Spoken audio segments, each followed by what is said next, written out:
संतन होती जगत में जल जाता संसार। संत कबीर को भगवान का वह चेतन आत्म तत्व है जो घट घट में वास करता है।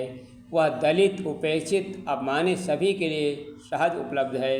यही कारण से कबीर की वाणी एक रसायन अमृत वर्तमान में सारी व्याधियों को मिटाने में सक्षम है।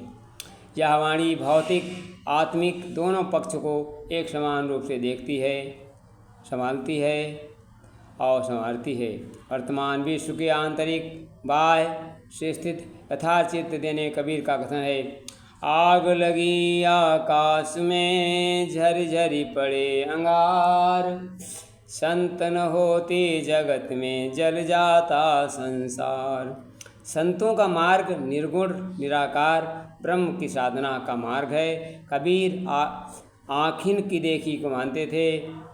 कबीर सत्य के आग्रही और पुजारी थे। वे स्वयं को जगे हुए पूरे मानव समाज को जगा दिया देखना चाहते थे। लोगों को सोया हुआ देखकर कबीर दुखी थे।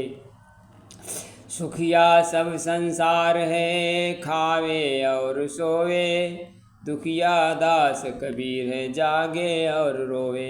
मनुष्य की आत्मा को जगाने वाले संतों की दृष्टि धार्मिक नहीं आध्यात्मिक हैं। अपने समय के शहंशाहों पंडों के वर्चस्व को खुली चुनौती देने वाले कबीर के पाँव के नीचे अध्यात्म की वह जमीन थी जहाँ खड़े होकर उन्होंने बड़ी बड़ी सत्ताओं को ललकारा।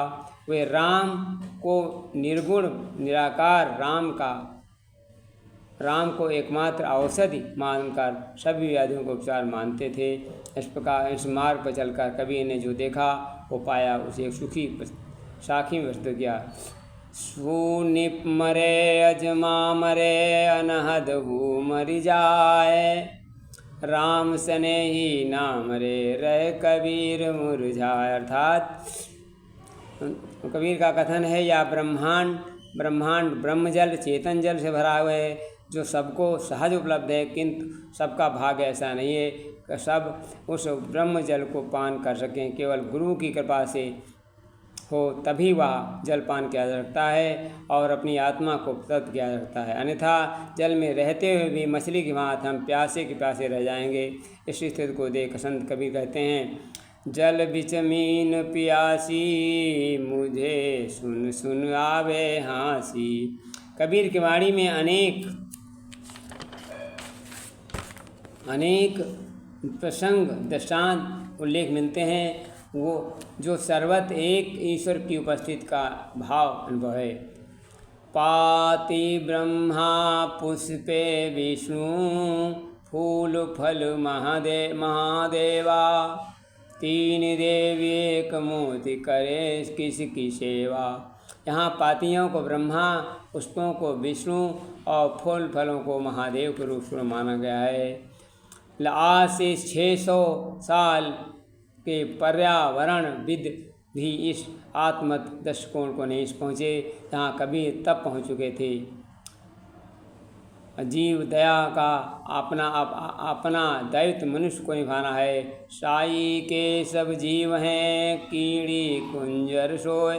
मनुष्य का ज्ञान, आध्यात्म ज्ञान, विवेक, बुद्धि भी सृष्टि सर्वाधिक विकसित प्राणी होने का अन्य प्राणियों को प्रकृति प्रवेश रक्षा सुरक्षा दायित्व उसी का है। परमात्मा को पाना अत्यंत सरल है। संत कबीर ने पाया तो वे कहते हैं कोई भी पा सकता है। कहात कबीर मैं कछु न कीना, सहज सुहाग राम महि दीना। मित्रों, जन्म के साथ हम जो भी जैसी सरलता लेकर आए हैं उसे हम बनाए रखें, या यदि खो गई हो तो पुनर्जित करें। राम की कृपा स्नेह पाने के लिए सहजता कठिन है। जीवन ईश्वर मनुष्य की सहजता पहचानने, गरीबी अमीरी को नहीं, बाहरी पूजा पाठ धार्मिक क्रियाकलापों को नहीं, व्यक्ति के हृदयगत सहजी भावों से परपीड़ा द्रवित होने के लिए दया करुणा सहज मानवीय व्यवहार व्यक्ति आत्मा के भीतर मुखरित होती है। इससे समूचा अस्तित्व आनंदित होता है, आनंद की फुहार पड़ने लगती है। उस समय परमात्मा हम सब आनंद उठा रहे हैं। संत कबीर कहते हैं, कबीरा निर्मन निर्मल भया जैसा गंगा तीर, गंगा जैसे गंगा नीर, पीछे पीछे हरि फिरे कहत कबीर कबीर। अर्थात सहज सरल निर्मल व्यक्ति को अनुचर हो जाता है परमात्मा। जब विश्व के धर्मों में ऐसी ऊंची सीधी मर्म की बात देखने को नहीं मिलती है जो संत कबीर ने व्यक्त की। मन गंगा के जल के पारदर्शी पावन हो जाता है। संत कबीर अध्यात्म भाव के अनुसार ईश्वर भी मनुष्य के साथ चलने लगता है। इस तरह संत कबीर अध्यात्म जीवन में सार तत्व रूप से निरूपित करते हैं। इसी प्रकार इसी को जीवन के समस्त समस्याओं का समाधान निहित है।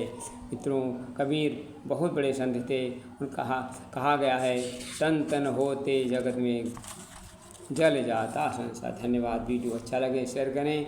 पावन गुरु जी की संदेश में घर घर पहुँचाने का प्रयास करता हूँ।